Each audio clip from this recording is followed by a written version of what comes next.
Bonjour à tous, je suis très heureuse de vous retrouver pour cette nouvelle édition du Samedi Politique. Aujourd'hui, nous sommes à peu près à 80 jours du début des Jeux Olympiques de Paris et la perspective de cet événement inquiète de plus en plus. Depuis l'arrivée d'Emmanuel Macron au pouvoir, il y a une constante du dédain et du mépris pour les fonctions régaliennes, littéralement étouffées par des opérations de communication. Pas une semaine sans un règlement de compte sur fond de trafic de drogue.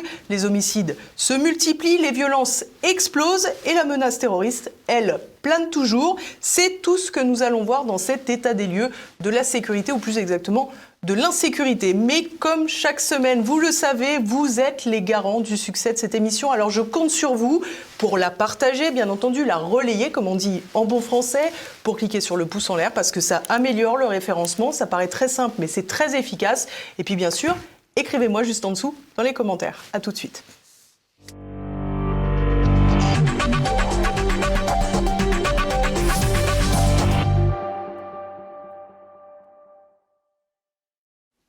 Et à mes côtés aujourd'hui, un habitué, Xavier Hofer. Bonjour, merci d'être avec nous. Bonjour. Vous êtes criminologue, directeur d'études au pôle sécurité défense du CNAM, également professeur aux États-Unis, en Chine. Vous avez également écrit de nombreux ouvrages, notamment sur le terrorisme, dont nous allons parler dans quelques instants. Et je noterai également votre dernier livre, pour lequel je vous avais reçu avec plaisir, celui qui avait trait au scandale autour de Jeffrey Epstein, dans un livre qui se nommait Epstein, l'âme damnée de la troisième culture. C'était aux éditions du Cerf et c'est toujours disponible sur la boutique de TVL sur tvl.fr. Alors Xavier Hofer, pour commencer cette émission à Grande-Synthe dans le Nord, le 16 avril dernier, Philippe Koopman, 22 ans, est agressé par plusieurs personnes munies d'une hache et d'une batte de baseball. Philippe Koopman est mort des suites de ses blessures. Le 27 avril, c'est à Châteauroux, dans l'Indre, que Mathis Marchais, 15 ans, a été poignardé à de multiples reprises par un mineur d'origine afghane. D'aucuns disent que la mère est allée frapper le jeune Mathis alors qu'il gisait au sol. Là encore, l'enfant est mort des suites de ses blessures. Et dans un autre genre, on a vu à Sevran, en Seine-Saint-Denis, 3 personnes tuées en 2 jours dans des fusillades vraisemblablement liées au trafic de drogue. Et c'est terrible parce que je pourrais continuer cette liste de façon totalement discontinue. Xavier Hofer, comment qualifieriez-vous aujourd'hui la situation de la France sur le plan sécuritaire ? Eh bien, tout simplement, l'ordre public n'est plus assuré. C'est enfantin. Je vais commencer par dire quelque chose qui est important pour ceux qui nous regardent. Ce que je vais faire avec vous aujourd'hui, c'est un diagnostic. Le diagnostic, c'est l'acte d'un expert. Quand votre voiture s'arrête de rouler, quand votre petite dernière a 42 fièvres, vous allez voir un médecin, vous allez voir un garagiste, il fait un diagnostic. Le diagnostic, le médecin, le garagiste ou moi, la définition est que nous devons le faire sans intention ultérieure. C'est-à-dire que nous avons une expertise dans un domaine et une expérience, et l'expérience permet à peu près certainement, en tout cas avec une assez forte précision, de dire ce qui ne va pas. Nous disons ce qui ne va pas, non pas pour faire du chagrin à X ou faire plaisir à Y. Pour faire le jeu du Rassemblement National, Xavier Hofer. Bien entendu, pire encore, Horresco référence, vous savez, les pages roses du dictionnaire, j'en frémis rien que d'y penser. Mais non, sérieusement, je le fais parce que d'abord, je le pense. Ensuite, j'ai les moyens de l'établir. C'est-à-dire que quand je dis c'est une grippe, eh bien, à ce moment-là, j'ai les moyens. Il y a des tests qui permettent de savoir que c'est une grippe dans mon domaine aussi. Voilà. Donc, qu'est-ce qui se passe ? Il se passe que depuis le début, ça remonte pas à M. Macron. C'était déjà bien parti sous M. Hollande.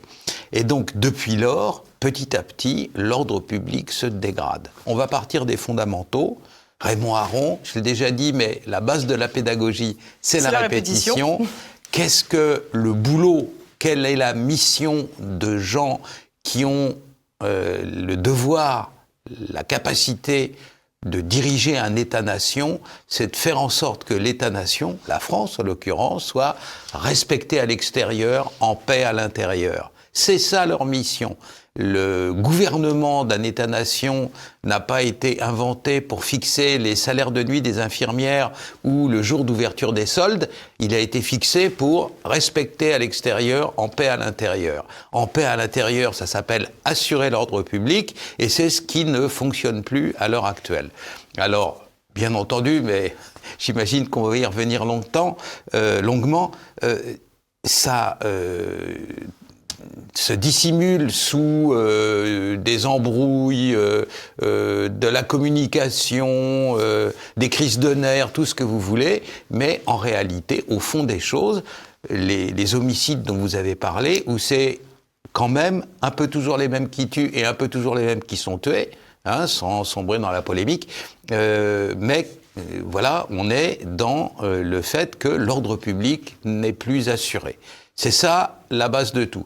L'ordre public, c'est quoi? C'est des choses très simples. C'est de trouver sa voiture intacte et non pas carbonisée là où on l'a laissée la veille. C'est de pouvoir envoyer la petite chercher le pain sans trembler en se demandant. C'est le fait de ne pas être obligé, comme ça se passe dans de multiples endroits en France, d'ériger des barricades autour des collèges, des écoles, des maternelles, des crèches ou des centres culturels pour éviter que les balles ne ricochent dessus, hein. Voilà, Nîmes notamment, mais Grenoble et ailleurs. Et donc, c'est ça, l'ordre public, ce sont des choses simples. C'est le fait que, comme le disait Clémenceau, fort justement, les honnêtes gens aillent en paix, les bandits, les malfaiteurs soient inquiétés et mis hors d'état de nuire. Ceci est de moins en moins bien assuré en France, au milieu d'une série de mensonges toujours plus éruptifs de notre ministre de l'Intérieur. Alors justement, l'ancien Les Républicains, désormais passé dans la majorité gouvernementale, Gérald Darmanin, a pourtant l'air d'expliquer qu'il fait tout son possible, qu'il mène des opérations. Les dernières en date, c'est bien entendu les opérations Place Nette pour combattre le trafic de drogue dans les quartiers qui sont gangrénés par ce phénomène. C'est de la communication ? Oui. Oui, parce que Gérald Darmanin a pas une perfection, laquelle n'est d'ailleurs pas de ce monde, comme on le sait, mais il n'est pas idiot. Et il a compris une chose, quand il est arrivé ministre de l'Intérieur, il a réuni son équipe, il a demandé les dossiers, et il a vu que d'ici à 2027, il lui était impossible de rétablir l'ordre dans ce pays. C'est impossible. Pourquoi ? Parce que toute reprise en main, que ce soit dans l'économie, que ce soit dans la gestion d'une entreprise, que ce soit en agriculture, quand il a trop plu ou pas assez plu, etc., toute entreprise reprise en main adopte toujours la forme de ce qu'on appelle une courbe en J. C'est-à-dire ça va toujours plus mal avant d'aller mieux. Et là, si M. Darmanin commence aujourd'hui à rétablir l'ordre dans ce pays comme il faudrait le faire et comme il pourrait le faire dès aujourd'hui, s'il en avait le temps, on s'apercevra que le bas de la courbe, c'est-à-dire là où ça ira le plus mal avant de commencer à aller mieux, c'est 2027. Pourquoi ? Parce que la France, c'est pas un hors-bord qui vire sur place comme ça dans tous les sens, c'est un énorme paquebot de 68 millions de passagers et donc ça tourne pas sur place. Quand on lance un ordre du sommet et quand on veut le faire appliquer sur la base, eh bien fatalement il y a une inertie. Et donc l'inertie est telle que si M. Darmanin dit aujourd'hui je veux que ça soit fait, avec tout ce qu'il trimballe derrière lui comme bienséance, comme gourou de la communication, ou « fais pas ça, tu vas perdre un point dans les sondages », etc. Donc avec toutes ces lourdeurs-là, toute cette espèce de paralysie qui gagne petit à petit l'appareil d'État, qui ne sait plus bien en matière régalienne ce qu'il doit faire ou ce qu'il peut faire, eh bien rien de ça n'est possible avant 2027. Donc comme lutter réellement contre le crime n'est pas possible, eh bien ils font semblant. Voilà. Alors c'est très surprenant ce que vous m'expliquez, parce qu'on a l'impression finalement que la soif du pouvoir, l'électoralisme, pour le dire plus clairement, empêche les politiques d'avoir des politiques efficaces, alors que on a quand même l'impression que les Français seraient contents de voir un dirigeant politique enfin se saisir de la question de l'insécurité. Bien entendu, évidemment, mais j'allais dire pire encore, ou mieux encore, ça dépend comment on se situe, quand vous allez dans les quartiers hors contrôle, quand vous allez à Pisevin, à Nîmes, quand vous allez dans les quartiers nord de Marseille, quand vous allez à la Villeneuve, à Grenoble, quand vous allez à la Grande Borne, à Viry-Châtillon, je peux vous faire la liste, les Minguettes à Vénissieux, etc. Je peux vous faire la liste des zones hors contrôle jusqu'à demain matin. Quand vous allez dans ces endroits-là, et que vous parlez à des gens qui habitent là-bas, dont la plus grande partie sont issus de l'immigration, ils n'en peuvent plus. Il se trouve que au sommet de la chaîne alimentaire du crime dans la Seine-Saint-Denis, il y a des gens qui sont très dangereux, et encore beaucoup plus que les Maghrébins, les Sahéliens, etc., qui y se trouvent, et j'en connais un certain nombre, donc j'ai pu me promener dans un certain nombre de cités où, vous savez, à la télé, quand il y a des trucs un peu bizarres, on dit « faites surtout pas ça chez vous ». Là, pareil, allez surtout pas là-bas pour faire comme refaire, c'est dangereux. Et refaire fonce. Voilà. Donc, bah oui, je suis accompagné de gens qui font peur aux individus en question. Comment dit-on déjà, nomades, gens du voyage, etc. Voilà, donc c'est ça, et ils sont, quand on les connaît pas bien, ils sont abrasifs. Et donc j'ai été, et j'ai pu voir, j'ai parlé dans la Seine-Saint-Denis, dans une cité qui s'appelle Les Bosquets, à Montfermeil, hein, à une dame africaine. Elle avait un petit enfant dans sa poussette, qu'il faut qu'elle amène à la crèche tous les jours, elle-même étant enceinte, et elle habite au 10e étage d'une tour dont l'ascenseur est monopolisé par les dealers. Tous les jours, pour aller chercher sa petite ou son petit à l'école, il faut qu'elle remonte les 10 étages et qu'elle les descende à pied avec une poussette. Vous vous rendez compte ? Qui aurait envie de vivre dans cet enfer-là ? Le jour où quelqu'un arrive à la télévision aux 20h, siffle la fin de la récréation, remet de l'ordre dans ce bazar-là, et assure aux gens d'où qu'ils viennent. Vous êtes tranquille, vous pouvez aller chez vous. Enfin, songez qu'à Marseille, il y a des squares maintenant dans les quartiers nord et des parcs absolument superbes qui sont déserts parce que les parents n'osent plus y envoyer leurs enfants parce que les balles sifflent. Des balles de guerre, des balles de calibre, des balles, on l'a vu avec une jeune femme il y a quelques mois à Marseille, qui traverse les murs, parce qu'elles ont été faites pour traverser des blindages. Donc comment envoyer ces enfants au square dans ces conditions-là ? Je me résume. Celui ou celle, comme on dit maintenant, celles et ceux, vous savez, qui remet de l'ordre dans le bazar en question, dans les quartiers en question, au premier rang, le parti politique qui le soutient est réélu pour les 20 années qui viennent. Mais simplement, ils ne peuvent pas le faire parce que la réalité, les gens qui nous gouvernent ne les attendent plus. Ils sont sous la coupe de sorciers, de la communication de machins, tous gauchistes, bien entendu, qui disent « oh là là, tu veux pas, raciste ». Mais c'est ceux qui seraient protégés si on remettait de l'ordre dans les quartiers nord de Marseille, c'est pas vraiment des berrichons, vous savez. Et cependant, ils en seraient fous de joie. Les mamans pourraient envoyer leurs gamins au square, elles pourraient sortir chercher le pain sans trembler et trouver, comme je l'ai dit tout à l'heure, leur voiture là où elles l'ont laissée la veille. Mais hier encore, je lisais le témoignage d'un monsieur manifestement maghrébin qui habite dans une cité, qui disait aux journalistes « je peux pas vous parler, parce que si je vous parle et qu'on me voit vous parler, demain je trouverai ma voiture brûlée ». Vous vous rendez compte ? Pire qu'en Sicile. Voilà la réalité criminelle de la France aujourd'hui. Alors, à ce sujet, justement, j'aimerais qu'on écoute Étienne Blanc, et sénateur Les Républicains du Rhône. Il est aussi le rapporteur de la commission d'enquête sénatoriale sur le narcotrafic. Il parle de ces opérations Place Nette. Et vous pouvez taper au bas de l'entreprise. Les consommateurs, les petits dealers, ceux qui chauffent, ce qu'on appelle les sarrafs, qui collectent l'argent. Et ça n'est pas inutile. C'est ce qu'on fait avec les opérations Place Nette. Quand vous habitez dans un quartier, vous êtes au-dessus d'un point de deal, vous n'êtes pas mécontent qu'on dégage le point de deal. Le problème, c'est que vous ne détruisez pas le réseau. En fait, la politique de lutte contre le narcotrafic, je ne veux pas dévoiler ce qu'il y aura dans notre rapport, mais elle doit bien s'intéresser aux deux aspects du spectre. À la base, c'est les opérations Place Nette, le contrôle dans les rues, dans les quartiers, mais il faut surtout qu'elle s'intéresse au sommet. Donc le rôle de l'État, c'est de taper au haut du spectre. Et là, c'est assez compliqué.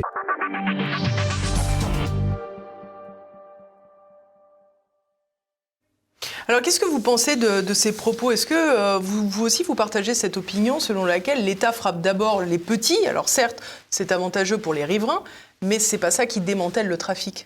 Je suis surtout inquiet du vocabulaire du sénateur en question. Ce ne sont pas des consommateurs, ce sont des toxicomanes. Ce ne sont pas des réseaux, ce sont des gangs. Et d'ores et déjà, il a adopté la langue de coton des gens qui ne veulent rien changer. Et son rapport ne changera rien. Car naturellement, c'est simple en réalité. Les gens qui vous disent que c'est compliqué, c'est qu'ils veulent rien faire. La chose est simple. Au lieu d'envoyer une opération Place Nette avec 500 ou même 900 gendarmes, policiers, tout ce que vous voulez, dans les quartiers nord de Marseille. Il faut les laisser sur place, en permanence. Pourquoi le 8e arrondissement de Paris, où, comme par hasard, il y a l'Élysée, grouille-t-il de flics, et pourquoi il n'y en a aucun à la Castellane? Pourquoi il n'y a pas de commissariat? Sevran, vous avez vu, là, 3 morts en 2 jours, il n'y a pas un commissariat.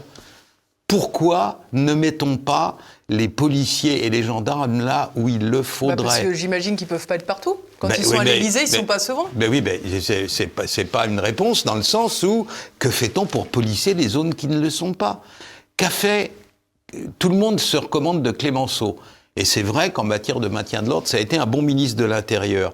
Qu'a-t-il fait? Il a mis la police en face des criminels. Comme à ce moment-là, les véhicules à traction automobile, les autos se répandaient et que les anarchistes qui avaient été les premiers, vous savez, la bande à Bono, à se rendre compte qu'on filait plus vite en voiture, même si elle roulait à 40 à l'heure qu'à pied ou à cheval. Hein. Donc, ils avaient fait les premiers braquages avec des automobiles. À la suite de quoi, Clémenceau a créé des brigades automobiles, ultérieurement baptisées Brigades du Tigre, hein, son surnom pendant la guerre de 14-18. Et à la suite de cette opération-là, eh bien, on a rétabli l'équilibre entre les malfaiteurs qui avaient maintenant des voitures et les policiers qui auparavant étaient à pied et tiraient la langue en courant derrière. Voilà.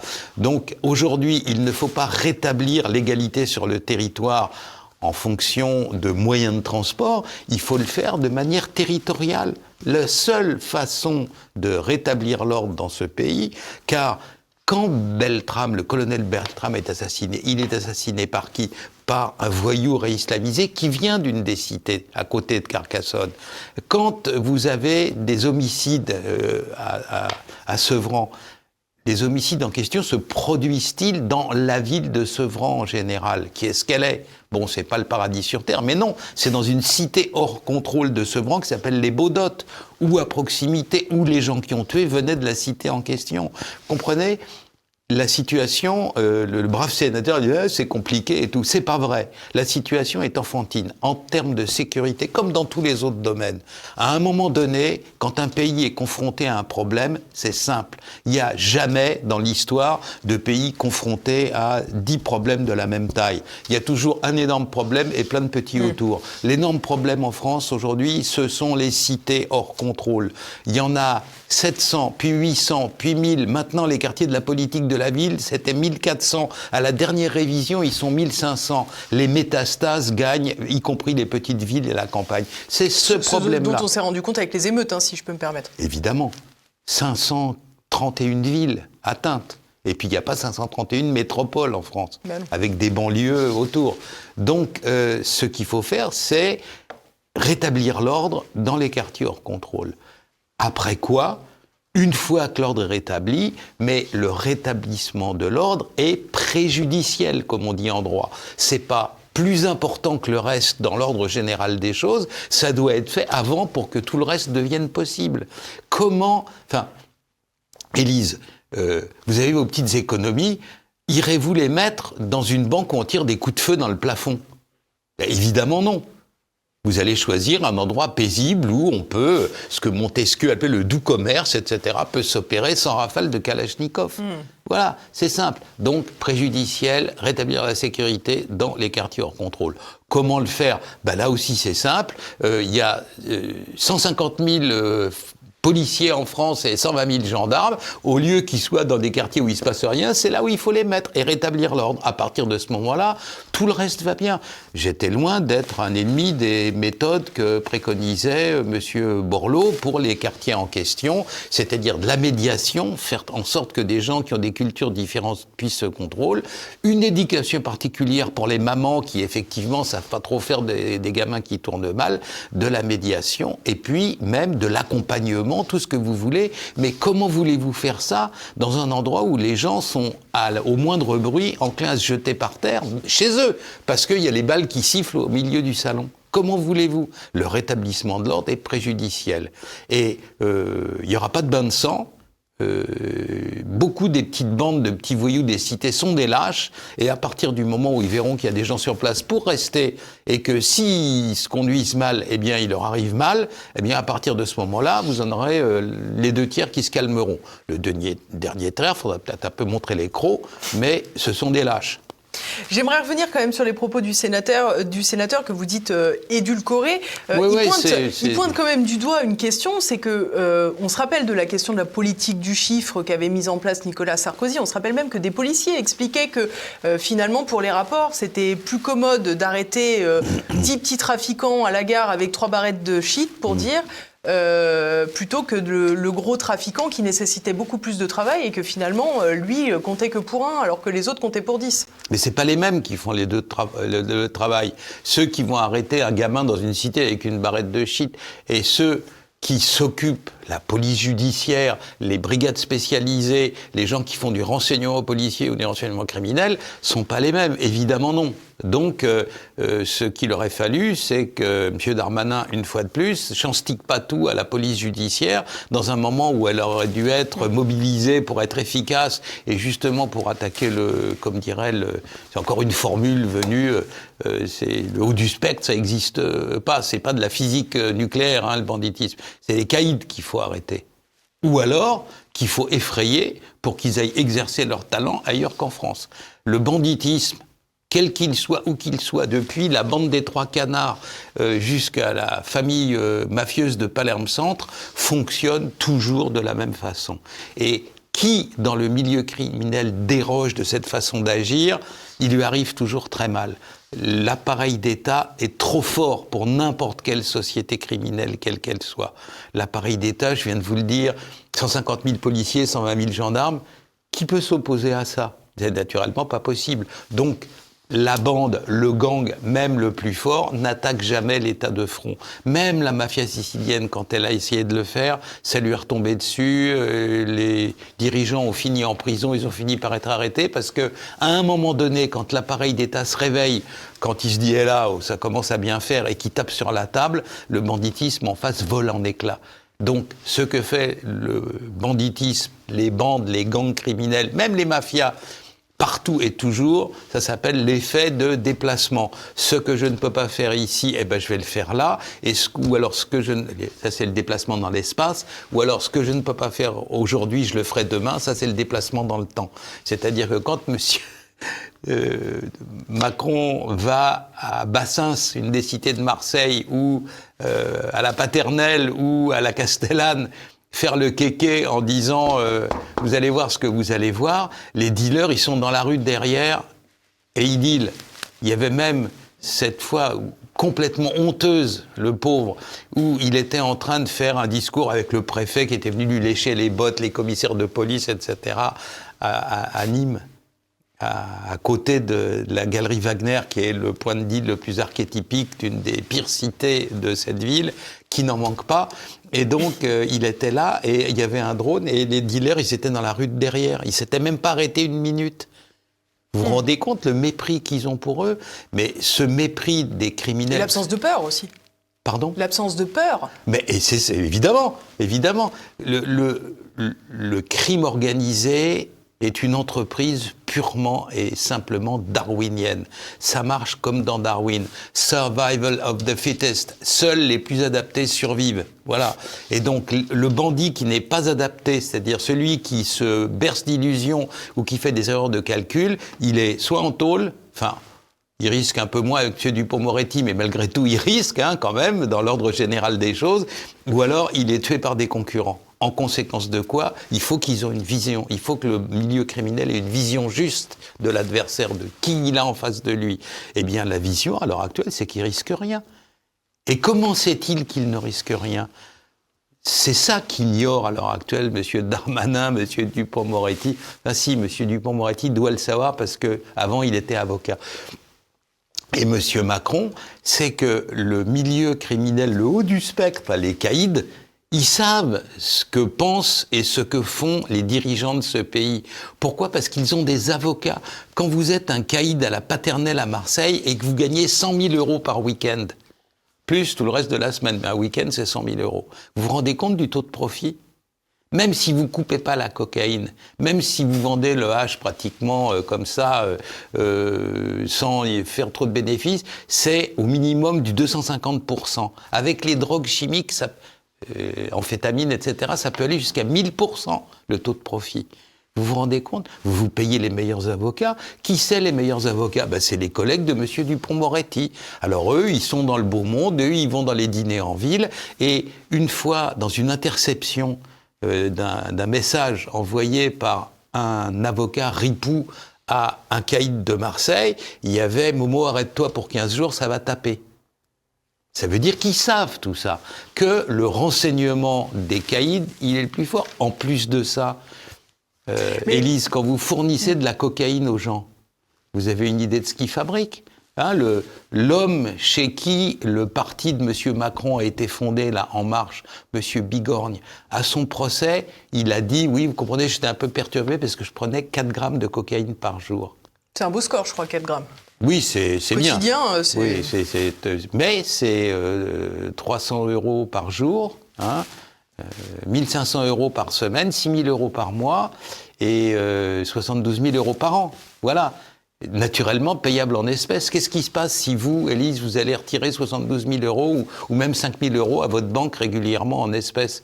Il y a le monsieur de la banque qui va venir vous voir, il va dire Madame il va pas me les donner déjà, hein, ça va commencer très vite, il va pas me les donner. Oui, non, mais il va vous demander pourquoi c'est faire. Vous c'est pour mon dealer, mais je vous en prie, etc. Ces gens-là ont des facilités dans les liaisons qu'ils entretiennent dans le monde criminel, et je ne peux même pas m'empêcher de penser que les facilités en question sont sans contrepartie.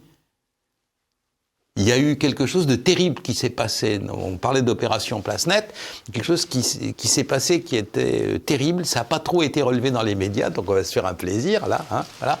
C'est un député de la France Insoumise à Marseille. Il va hurler auprès du préfet et auprès de Darmanin en disant, enfin quand même, la République, j'ai pas été prévenu du fait qu'il allait y avoir l'opération Place Nette, mais je le savais la veille parce que les dealers avaient prévenu. Vous vous rendez compte, la fuite de renseignements énorme? Le député en question, LFI de Marseille, n'a jamais été contredit, ni mais c'est pas vrai, mais etc. Donc il a affirmé, je le cite, que la veille de l'opération Place Nette, qui était soi-disant un secret terrible, hein, les dealers disaient faites attention parce qu'ils avaient prévenu des gens du coin, et un des gens du coin avait prévenu le député. Vous vous rendez compte les fuites en matière de renseignement? Voilà. C'est pour ça que les opérations Place Nette... C'est pour ça que les opérations Place Nette sont une farce. Alors justement, on se pose quand même un peu cette question parce que on a quand même l'impression que parfois il y a des accointances réelles entre le monde politique et les caïds du narcotrafic. Il faut respecter la présomption d'innocence, mais on pense évidemment à cet élu d'Avallon, en Bourgogne, un maire d'hiver gauche, donc Jamila Absaoui. Elle est aujourd'hui en détention provisoire. Sa libération conditionnelle d'ailleurs a été refusée. Elle y est depuis le 7 avril. La police avait trouvé chez elle ou chez ses présumés complices, dont une partie ne sont rien de moins que ses frères, 70 kilos de cannabis, 1 kilo de cocaïne, là Laurent Bigorgne il serait content. Oui, il n'aurait pour 3 semaines. Ah oui, là. 2 lingots d'or et 7 000 € en liquide. D'aucuns avaient parlé d'armes, mais je ne l'ai pas retrouvé, donc pour pas dire d'horreur, je ne l'ai pas dit. Ben oui, évidemment. Et Canteleu, la mère, pareil, en prison. Et vous savez, ce qui se passe dans les cités hors contrôle, c'est qu'il y a d'abord une absence de l'État au quotidien, hein, les quartiers perdus de la République, mais ils ne se sont pas perdus tout seuls. C'est pas le petit Pousset. Hein. Ils ont été perdus parce que simplement, il y a une rétraction de l'appareil d'État qui n'y était plus. Alors, qui dirige? Eh bien, des clans dans lesquels il y a un frère qui est l'imam salafiste du coin, le cousin qui est le dealer de cocaïne, et le troisième qui organise les marchés aux voleurs.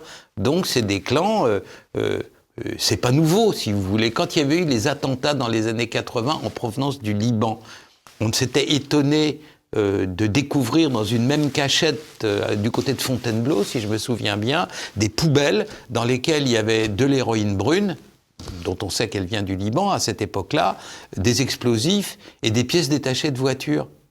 Pourquoi ? Eh bien parce que il y avait un garçon à qui le village, c'était des musulmans chiites du Liban, le village avait payé les études en France et il avait 3 oncles au Liban, l'oncle qui était le mollah du Hezbollah, l'oncle qui faisait tourner l'héroïne et le troisième qui était le concessionnaire de Mercedes sur place ou de Dieu sait trop quelle autre marque. Alors en conséquence de quoi, le gamin recevait les trucs, les dispatchait selon les besoins et il fonctionnait pour l'ensemble du clan. C'est la même logique clanique qui prévaut dans les banlieues en question. Donc certaines fois, l'ordre salafiste... Concrètement, c'est un peu la même logique aussi dans le gratin parisien, visiblement. Les gens en question, comme je vous l'ai dit, avec leurs dealers, ils ont des rapports de complicité quand même. Hein. Pour se faire livrer la drogue chez soi ou alors à proximité, il faut avoir confiance parce que si le dealer balance, il sait qui c'est. Et à plusieurs reprises, je dis, je crois, et j'ai des raisons de penser, mais c'est mieux que ça, les petits carnets noirs ont été trouvés, ça désignait des gens très précisément, et simplement, après ça, l'affaire était un peu enterrée pour pas vouloir la mort du pêcheur, ce qui, dans ces cas-là, serait faire le jeu comme d'habitude, hein, parce que vous avez vu que dans toutes les affaires de perversion, c'est souvent, ou de corruption au Parlement européen, c'est des socialistes quand même. Hein. Voilà, donc c'est souvent des gens de, disons, l'arc républicain, et c'est ça qui protège quand ils font un cordon sanitaire quand même. C'est pas du joli, quoi. Alors Xavier Hofer, on a évoqué déjà à plusieurs reprises justement la ville de Sevran où l'opération Place Nette a été menée. On a vu le résultat, ou du moins les conséquences, puisque plus de 3 personnes ont perdu la vie en 2 fusillades en début de semaine dernière. Laurent Nunez est allé sur place, je vous propose qu'on l'écoute et puis après vous me donnez votre point de vue.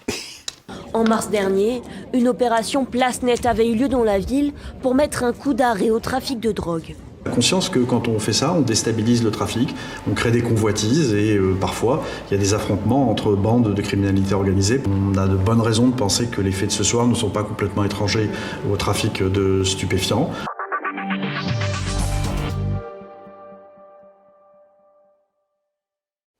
Alors concrètement, on combat timidement le trafic de drogue et en échange, on a des fusillades. Alors, on le combat d'une manière factice. Car quelle est la famille, quelle est l'organisation criminelle la plus importante, la mieux structurée, la plus durable, la plus indéracinable du monde? Réponse, la mafia sicilienne. Ils sont là depuis un siècle, ils ont, dans la province de Palerme, qui a 1,3 million habitants ou quelque chose comme ça, et la ville de Palerme, qui est incluse dedans, qui a 650 000 habitants. Entre la province et la ville, il y a 83 familles mafieuses qui obéissent à la même organisation, réunies en 18 préfectures mafieuses. Il y a des préfectures mafieuses à Palerme qui coordonnent le travail des 83 familles. C'est la Rolls-Royce du crime organisé, une vraie mafia séculaire, comme il y en a pas plus de 10 dans le monde. Les mafieux, entre eux, ils subissent de temps en temps la répression, le gouvernement de Rome fait une crise de nerfs, ça va pas, vous allez voir ce que vous allez voir, on va venir sur place, etc. Et à ce moment-là, vous savez, ce qui pousse au bord des rivières, les joncs. Le proverbe mafieux, c'est « courbe-toi, jonc, la crue passe ». Alors, voilà, hop, après, quand la crue est passée, le jonc se redresse, et puis même pas mal, quoi. Donc, les opérations Place Nette, c'est ça. Mais là, où M. Nunez se moque quand même un peu du monde, c'est ça, c'est-à-dire ce qu'il dit est inepte. Quand il y a un ministre de l'Intérieur qui fait peur aux bandits, les bandits s'arrêtent, ils font jouer l'effet de déplacement. Le fait qu'ils s'entretuent après, avant, pendant l'opération Place Nette signifie que le ministère de l'Intérieur, le ministre et son préfet de police de Paris leur inspirent un mépris insondable. Ils s'en foutent de ce qu'ils racontent et de ce qu'ils font. Ils savent que c'est du pipeau. Alors ils continuent à s'entretuer comme si de rien n'était. Et pourquoi le font-ils ? Il faut expliquer ça à ceux qui nous regardent, parce que c'est important. Le milieu, quel qu'il soit, les grands bandits, les moyens bandits, les gros bandits, ils sont tous hors la loi. Ils n'ont pas accès à la loi, ils se sont placés hors la loi. On n'a jamais vu un bandit en attaquer un autre au prud'homme ou faire un procès parce qu'il a envahi son territoire. quelles sont les possibilités du milieu criminel? Comment agit-il? Il agit soit par la corruption, c'est-à-dire qu'ils donnent une valise de billets en disant « on va voir ailleurs si j'y suis ». Ils agissent par l'intimidation, on sait où tes enfants vont à l'école, ou ils agissent en tuant. C'est les 3 barreaux, l'échelle des peines, c'est les 3 barreaux. Donc, l'activité de M. Darmanin, les trépignements de M. Darmanin, les explications foireuses de M. Nunez ou autres, ils s'en fichent, vous comprenez, ils s'en tapent. S'ils ont besoin de tuer un type pour récupérer 100 000 € par semaine, eh bien, ils le tuent. Voilà. Et qu'est-ce qui peut les empêcher de se tuer? C'est l'autorité de l'État, la poigne de l'État, qui fait que le premier qui chope, il part pour 20 ans en prison. Alors là, vous savez, prenez les bandits marseillais. Les gangs marseillais dans les cités, ils savent très bien que la vie est dangereuse, puisque chez eux, entre eux, sur leur territoire, l'année dernière, rien qu'à Marseille, il y a eu 49 assassinats. Donc ils savent que la vie est brève. En conséquence de quoi, il faut beaucoup de fric, très vite, et puis faire construire des villas hideuses dans la grande banlieue de Dubaï ou n'importe où, pour en profiter le plus vite possible. Ils n'ont pas le temps. Donc quand ils ont un obstacle sur leur route, l'obstacle, il doit être dégagé. Quelle est la seule manière de faire dégager l'obstacle? Eh ben, c'est de le tuer. Donc l'assassinat dans le monde criminel, c'est quelque chose d'aussi important que les rachats d'entreprises ou les fusions-acquisitions dans le monde de l'entreprise. C'est ce qui nous permet de dépasser un obstacle et d'accéder à l'étage au-dessus. C'est ça le problème. Et le pauvre monsieur Nunez, apparemment, il n'y peut pas grand-chose. La preuve, c'est qu'il ne s'arrête pas. Voilà. La base de la criminologie, c'est un proverbe enfantin que n'importe qui devrait être capable de comprendre, mais hélas pas. La triade sécuritaire Macron, Darmanin, Dupond-Moretti, c'est « les malfaiteurs ne s'arrêtent que quand on les arrête ». C'est quand même simple.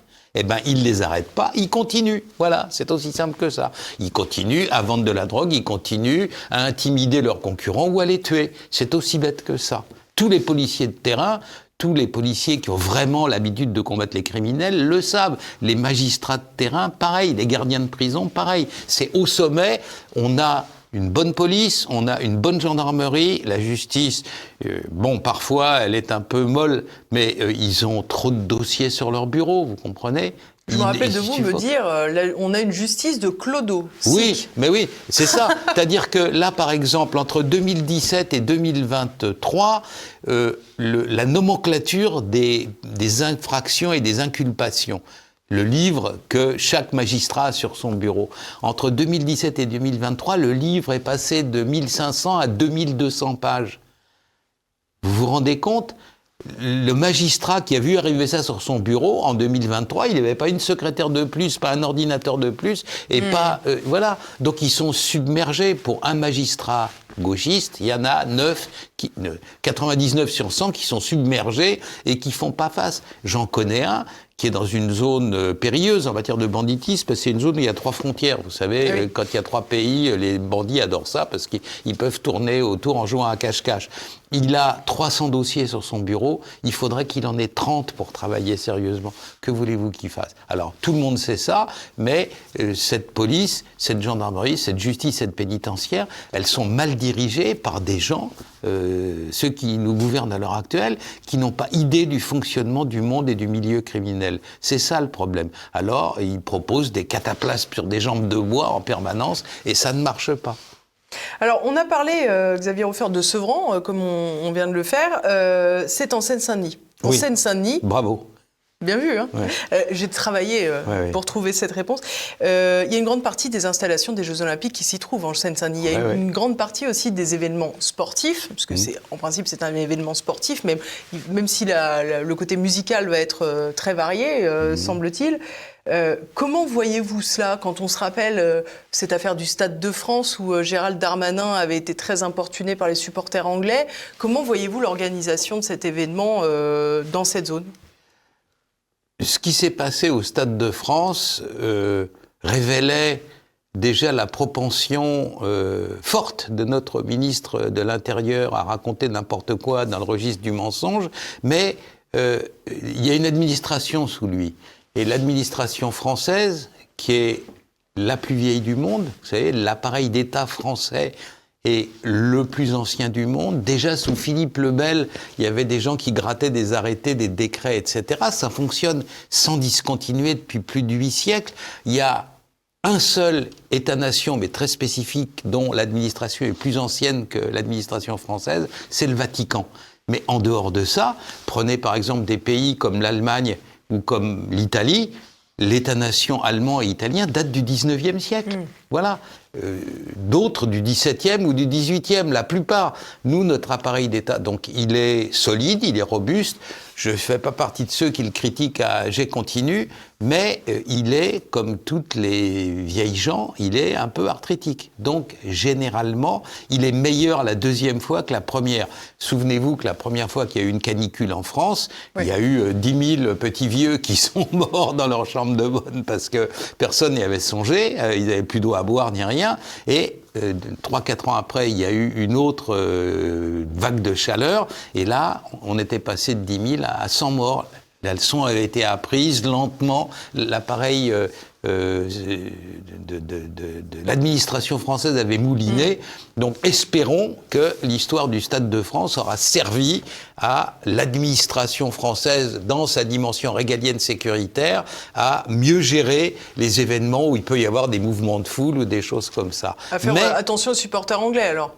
Oui, enfin les supporters anglais, les pauvres qui étaient des victimes de racailles de la cité à côté des francs-moisins à côté du Stade de France et qui c'était pas du tout eux qui avaient semé la perturbation. Mais ça c'est un problème aussi parce que quand on nomme mal le mal, c'est difficile de le combattre. Mais oui, mais quand les sénateurs commencent eux-mêmes par mal nommer les choses en baptisant réseau.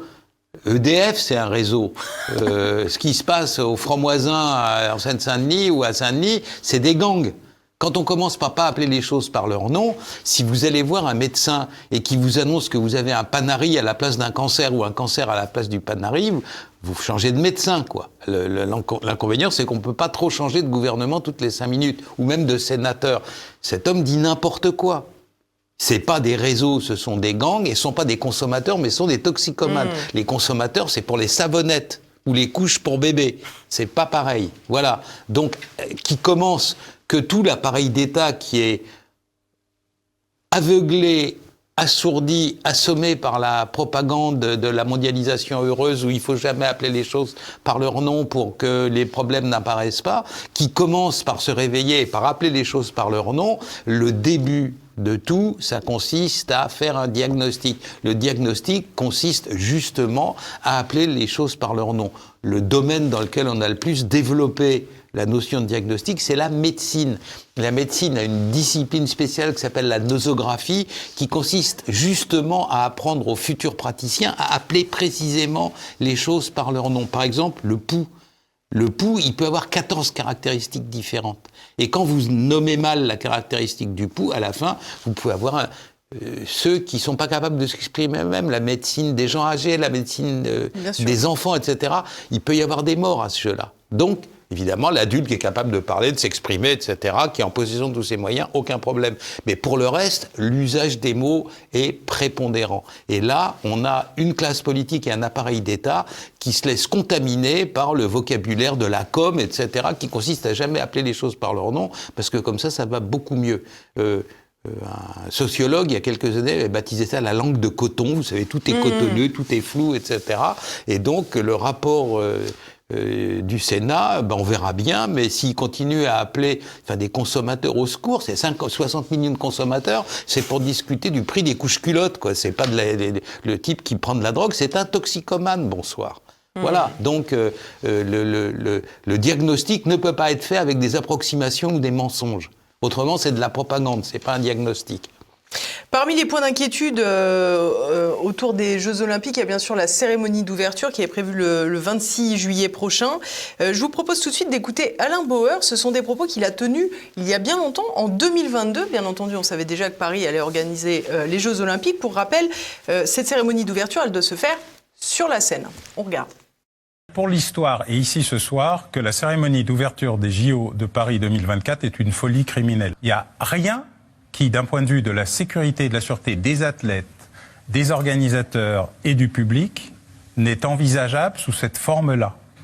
La préfecture de police n'était pas défavorable, il était totalement opposé. Il n'y a pas un expert français, étranger, du CIO ou d'ailleurs, qui trouve que ce truc a du sens. Voilà. Et il est impossible de sécuriser 12 km au-dessus de Paris, sur la Seine, dans ces conditions-là.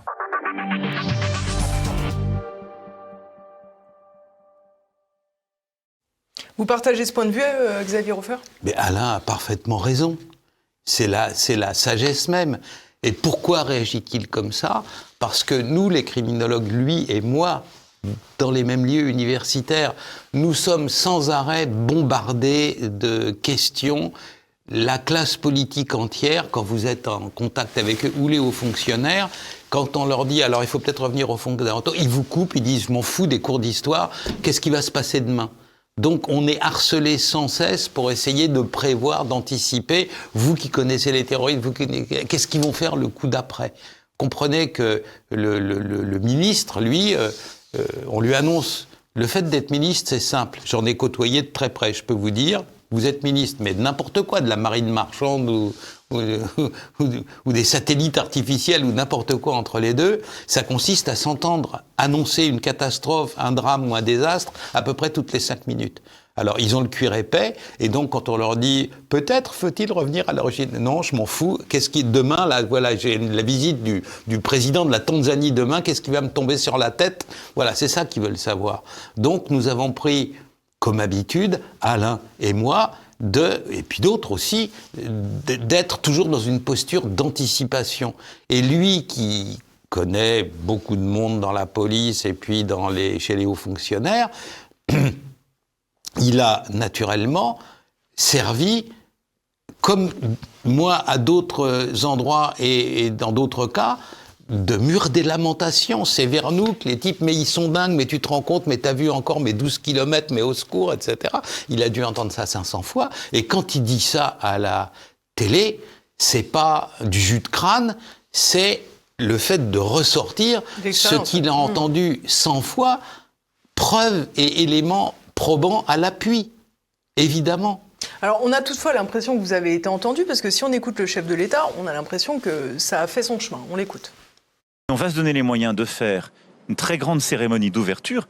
Si on pense qu'il y a des risques, en fonction de l'analyse qu'on fera du contexte, on a des scénarios de repli. Donc il y a des plans B. Il y a des plans B et même des plans C. On a une cérémonie qu'on prépare qui serait limitée au Trocadéro, par exemple. Et donc on ne ferait pas toute la scène, voire qui rapatrierait dans le Stade de France, justement, la cérémonie, parce que c'est ce qui se fait classiquement.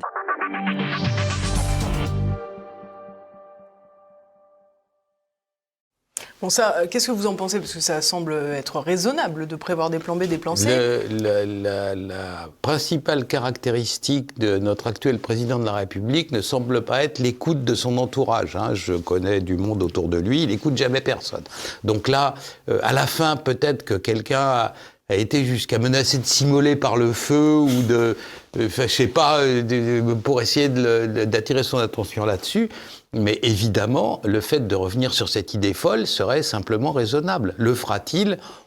Voilà, c'est un homme qui a un côté, vous savez, sale gosse même pas mal. Chaque fois que quelque chose peut choquer ou indigner, même Nakamura ou autre de ce registre-là, il le fait simplement. Il aime faire souffrir les gens, quoi, j'ai l'impression. Donc, on verra qu'est-ce que vous avez la trouille. Et puis après ça, vous voyez, tout s'est bien passé. Ah là là, si j'étais pas là et tout. Je pense que quand il va à Marseille faire du cinéma devant les mamans des cités à faire des selfies, etc., je crois que quand il rentre à l'Élysée, il dit bon, vous voyez, où est le problème ? La seule chose, c'est qu'il a été dans un village Potemkin où tout avait été nettoyé, où on avait tout fouillé tout le monde à 500 mètres à la ronde pour être sûr qu'il n'allait pas se ramasser une rafale de Kalash au coin d'une rue. Et donc, il défile dans des décors de théâtre. Ce qu'il a dans sa tête est forgé par une espèce de sous-idéologie californienne, de communication, de machin, etc. Et il s'imagine que c'est le vrai monde. Eh ben non, c'est pas le vrai monde. Alors bien sûr, dans toutes les menaces qui semblent peser sur les Jeux Olympiques, il y a la menace terroriste. Alain Bauer faisait référence au-dessus de la scène. Parmi les scénarios envisagés, il y a celle d'une attaque de drone. Est-ce que vous trouvez ça crédible ? Non, parce que on peut pas aller loin dans les détails, mais il y a des moyens de supprimer les trains d'onde, voilà. Donc il y a des moyens techniques, de même que depuis les grands attentats de 2015-2016, vous savez, l'intelligence artificielle, ça existe quand même. L'intelligence artificielle, c'est quoi ? C'est des processus que vous pouvez accélérer 50 000 fois par rapport à même l'informatique normale. Je vous donne un exemple pour que ça soit bien clair dans l'esprit de tout le monde. Une des difficultés principales, un défi immense de l'aviation civile, c'est le fait d'attribuer les équipages dans les avions autour de la Terre, quoi. C'est-à-dire qu'à tout moment, il faut qu'il y ait 12 personnes, dont un pilote, un copilote, un commandant de bord, machin, etc. Et le commandant de bord s'est fêlé la cheville en faisant du golf. L'hôtesse de l'air vient de découvrir qu'elle était enceinte. Et l'avion a eu une panne sur le réacteur numéro 2. Il y a eu un ouragan, etc. C'est épouvantable. Vous savez que, notoirement, c'est la physique qui nous l'apprend, dans l'univers, le nombre d'atomes dans l'univers, c'est 10 puissance 90. Voilà, tous les atomes de tout l'univers. Le nombre d'aléas possibles dans le transport aérien, dans le registre que je vous ai annoncé, c'est 10 puissance 100. Donc c'est épouvantable. Normalement, avec l'informatique normale, avec les logiciels normaux, établir les plans de vol, d'équipage, etc. d'une grande compagnie aérienne, c'est des journées entières à faire mouliner des machines sans grande précision. C'est-à-dire que vous allez après ça pouvoir faire en sorte qu'à Manille, il y ait un Boeing ou un Airbus avec à l'intérieur le nombre de gens qu'il faut au bon endroit. Mais sans tenir compte d'aucune préférence. Ça ne peut pas.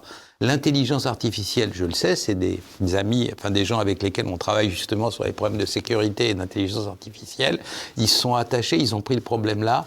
De 4 jours, ils sont passés à 10 minutes. Donc ça existe aussi dans le domaine de la sécurité. C'est pas de l'intelligence. L'intelligence artificielle, c'est un terme trompeur. Ça s'appelle machine learning en anglais. Le fait d'apprendre à des machines.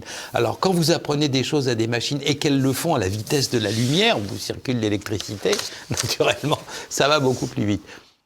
Raisonnablement, on ne peut jamais rien dire à 100% en criminologie. Mais il devient de plus en plus difficile, pratiquement même impossible à 90,90 d'organiser dans l'Union européenne un attentat du style 16 novembre et puis au mois de mars suivant à Bruxelles ou à Barcelone. Pourquoi ? Parce que les prodromes, ce que vous devez faire obligatoirement, il y a une configuration qui est repérable dans le cyberespace et vous pouvez le reconnaître. Donc, comment ça se passe, où ça se passe, comment ça se fait, naturellement, je ne peux rien dire là-dessus, mais c'est devenu quand même beaucoup plus visible. Vous pouvez détecter les signes précurseurs d'une opération organisée. Mais il n'y a pas que les opérations organisées.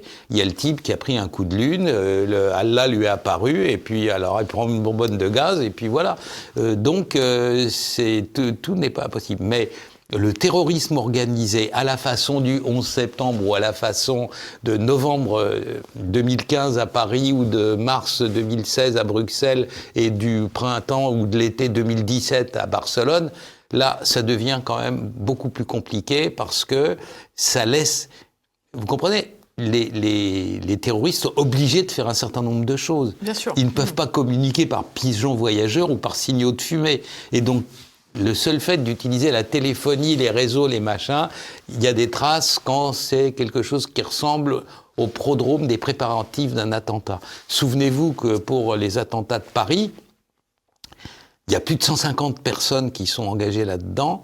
Il y en a des dizaines qui circulent entre le Moyen-Orient, la Turquie, la Grèce, l'Europe, la Hongrie, jusqu'en Grande-Bretagne, parce qu'il y avait aussi des préparatifs qui ont été faits, etc. Et tout ça laissait des traces, et les traces en question sont spécifiques et repérables. Voilà, je ne peux pas aller plus loin, mais ça rend quand même les choses plus compliquées.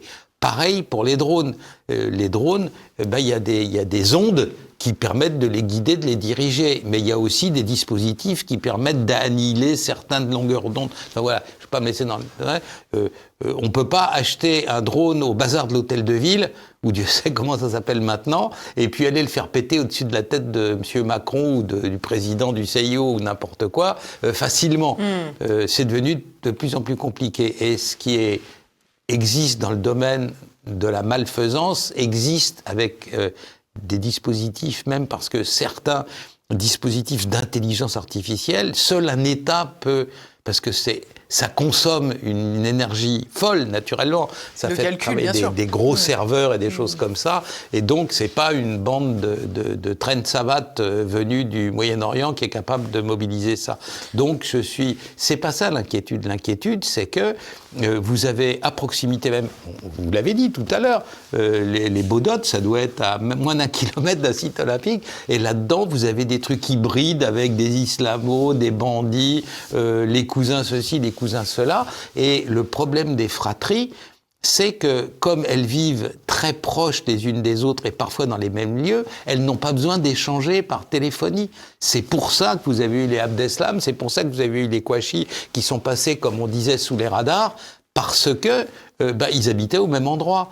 Donc quand les gens sont obligés de se téléphoner parce qu'ils habitent à 1000 bornes les uns des autres, la téléphonie, ok, c'est repérable, mais quand les gens habitent ensemble, même chose, Mohamed Merah, là, à Toulouse, il habitait dans une espèce de commune avec d'autres islamos, etc. Ils habitaient sur place. Comment voulez-vous les intercepter? Ils se parlent directement. Alors ça, c'est plus compliqué. J'ai lu dans le Figaro, Olivier Christen, le procureur national antiterroriste, il a déclaré à la presse qu'un attentat de masse était toujours possible. Vous aviez l'air de dire tout à l'heure plutôt l'inverse, qu'après les attentats du Bataclan et des terrasses, après Bruxelles, l'Europe aujourd'hui était mieux protégée? Oui, mais j'ai commencé par dire, voilà, il est possible que des gens aient réussi à déjouer les précautions en question. Si on tente de reproduire un attentat du style les terrasses, Bataclan, etc., ça va être naturellement beaucoup plus compliqué, mais c'était aussi à l'époque une première. Ça avait eu lieu à Bombay. On s'était dit, nos frères indiens sont parfois un peu cafouilleux, et donc peut-être que ce qui est possible chez eux n'est pas chez nous. Eh bien non, ça a été possible chez nous. Alors peut-être qu'à l'heure actuelle, de nouvelles sortes d'attentats ont été imaginés, ne permettant pas d'être repérés par les moyens qui nous permettaient d'être... Enfin, c'est simple, c'est de préparer la guerre d'avant, quoi. Donc la guerre d'après, elle ne ressemble pas toujours à la guerre d'avant. Et des fois, on a des surprises. Tout le monde nous annonçait la guerre des étoiles, et la guerre entre l'Ukraine et la Russie, c'est 14-18 plus les drones quand même. L'artillerie lourde, les tranchées, tout ça. Voilà, donc des fois, on a des surprises. Et là, on n'est pas à l'abri des surprises. Je serais procureur national antiterroriste, je dirais la même chose que lui, simplement pour pas démobiliser les gens. Mais la possibilité de commission d'un tel attentat est beaucoup plus difficilement envisageable que 5 ans. Voilà, c'est ça. Ça, c'est sûr. Et alors, toute dernière question, Xavier Reffet, on a reproché à beaucoup de politiques de ne pas nommer le mal, notamment le terrorisme islamiste. Il y en a un que peu de politiques ont du mal à nommer, c'est cette menace du terrorisme russe. Des membres des renseignements allemands auraient alerté les renseignements français quant à la menace de possibles attentats commandités par la Russie ou par des Russes. Qu'est-ce que vous pensez de ça? Je pense qu'il y a la réalité et il y a la propagande. Une chose est certaine. À l'heure actuelle, une guerre, au sens 14-18 du terme, est en cours quelque part entre la Russie et l'Ukraine. La guerre en question, elle peut s'achever à n'importe quel moment. On n'est pas loin d'évolutions considérables en matière de, le terme effondrement, mais de recul significatif. Et l'hypothèse la plus vraisemblable à l'heure actuelle, à terme, mais pas à terme de 1000 ans, à terme d'un an ou de 8 mois ou de 14 mois, c'est qu'on va hériter, comme il y avait une Allemagne de l'Est et une Allemagne de l'Ouest, d'une Ukraine de l'Est et d'une Ukraine de l'Ouest, et que l'affaire se terminera mal pour ceux qui rêvaient de reconquérir, y compris la Crimée, etc. Dans ces conditions-là, très raisonnablement, en se fondant sur 20 exemples historiques, on est obligé de constater que quand une guerre s'achève, que quand il y a plein de jeunes hommes frustrés parce qu'ils n'ont pas obtenu de ce qu'ils veulent, que la région en question grouille d'armes, parce que tout le monde en a envoyé du monde entier, le pronostic n'est pas très bon. Dans le passé, toujours, il y a eu des phases de terrorisme ou de lutte armée sous une forme. Songez, la guerre de sécession, 1861-1865. En 1890, encore, d'anciens combattants sudistes, les frères James, Jesse James et ses frères, attaquaient des chemins de fer et attaquaient des banques in the name of the lost cause, au nom de la cause perdue, c'est-à-dire au nom du Sud, des sudistes. C'était devenus des bandits, mais ils avaient quand même un idéal. Ça, en plus, on en a déjà parlé ici, mais le gouvernement fait soigneusement exprès de regarder ailleurs parce que c'est trop énorme. Entre l'Ukraine et le reste de l'Europe, il y a la chaîne montagneuse des Carpates, 200 000 km², ingérable, incontrôlable. À l'heure actuelle, vous qui aimez les animaux, 90% des fauves européens, c'est-à-dire des lynx, des ours, des loups, sont dans la zone des Carpates. Il y a des forêts primordiales de 10 000 ans là-dedans. Il y a la frontière entre l'Ukraine et la Roumanie, elle fait 650 km, il y a 2 points de passage gardés. Vous voyez, par là, beaucoup de choses peuvent passer. En plus de ça, nos amis américains, qui ne sont pas toujours d'une immense sagesse dans les histoires, les carabistouilles qu'ils inventent au Moyen-Orient, ont trouvé malin à un moment donné de déplacer des islamistes de la zone sous le contrôle des Turcs jusqu'en Ukraine. Alors ça s'est mal passé. Les islamistes en question n'avaient pas l'habitude de prendre des obus de 155 sur la figure, donc ils ont dit non, mais pas bon pour nous. Mais une partie est retournée à Idlib, une partie est restée en Europe. Où sont-ils à l'heure actuelle ? Ce sont des terroristes redoutables, naturellement. Ce sont ces gens auxquels vous faites référence qui auraient pu commettre l'attentat du Crocus à Moscou ? Non, là, c'était une autre branche, mais de cette espèce de nébuleuse qui a éclaté en 1000 morceaux, qui s'appelait dans le temps l'État islamique. Mais là, c'était plutôt ceux qui ont été envoyés combattre en Ukraine, c'était plutôt ce qui s'appelle Ajnad al-Kafkaz, les soldats du Caucase, qui étaient des islamistes ingouches, tchétchènes ou n'importe quoi, opposés au régime tchétchène naturellement pro-russe, Kadyrov et compagnie. Et ceux-là, il y en a une partie qui ont déserté en Ukraine et dont on ne sait pas trop bien où ils se trouvent à l'heure actuelle. Donc je serais les gouvernements parce que naturellement, des Tchèques, des Slovaques, des Allemands et des Polonais, il y en a qui viendront aux Jeux Olympiques. Donc leur gouvernement aurait intérêt de filtrer bien les individus en question s'il les repère, parce que ça, c'est un vrai péril. Il y a eu un espèce de jeu de bonneteau, on a dispersé toutes sortes de gens dangereux dans la région, et maintenant on ne sait plus trop où ils se passent. Alors je pense que c'est plus ça le problème que la volonté de Poutine, qui n'a pas l'air d'être trop en train de perdre sa guerre, d'aller... vous savez, le terrorisme, c'est le désespoir, quoi. Quand les Palestiniens commencent à réaliser, après la guerre des 6 jours, que Nasser ne viendra pas les sauver avec son beau cheval blanc, etc., et qui sont tout seuls, et qui sont dans la panade, et qui sont dans des camps de réfugiés, alors, en 68, vous avez les premiers détournements d'avions faits par des extrémistes palestiniens. Le terrorisme, c'est l'arme du désespoir. Et donc, dans la région, Ukraine-Russie, il y a un véritable déluge d'armes. Je note une chose d'ailleurs, qui n'a pas été soulevée par les médias trop, c'est qu'à Marseille, récemment, il y a eu les 2-3 premières fusillades où on a retrouvé par terre des étuis de 5,56. 5,56, c'est le calibre OTAN. D'où venaient ces armes ? Bon, voilà. Avant, c'était du 7,62, c'est-à-dire le calibre des Kalachnikov, c'est-à-dire calibre pacte de Varsovie. Là, c'est le calibre OTAN. Donc ça veut dire que d'ores et déjà de la zone de l'Ukraine arrive, parce que des 5,56, il n'y en a pas en Afrique par exemple, il n'y en a pas en Libye, là c'est des armes russes pour l'essentiel. Mais ça vient, maintenant ça commence à venir un peu d'Ukraine. C'est pas fréquent, mais la première fois c'est la bonne. Et comme il disait dans les tontons flingueurs, un barbu c'est un barbu, 3 barbus c'est des barbouzes. Et ben là, un 5,56... c'est un peu inquiétant, mais plusieurs, ça signifie que les armes sont en train d'arriver. Donc le péril, à mon avis, il est là. Des jeunes furieux, frustrés par la défaite, des armes qui traînent, la volonté de se venger. Dieu sait sur qui, sur des intérêts russes en Europe ou sur des gens qui sont les Chinois, qui sont n'importe quoi. Mais ça peut donner lieu, ça, oui, une vague on a vu ça dans le passé. Je vous remercie Xavier Hofer. Comme d'habitude, on a fait un tableau absolument réjouissant de notre pays. En tous les cas, il était passionnant. Je vous remercie beaucoup. Je vous remercie tous de nous avoir suivis. J'espère que cette émission vous a plu. J'espère que pour ce fait, vous allez pouvoir la relayer à vos proches pour qu'elle soit diffusée au mieux. N'oubliez pas, je lis tous vos commentaires juste en dessous dans la rubrique. Et puis bien sûr, pour me faire plaisir, n'oubliez pas le petit pouce en l'air un petit peu en bas à droite. Je vous souhaite une bonne fin de semaine, portez-vous bien et puis je vous donne rendez-vous la semaine prochaine. À bientôt.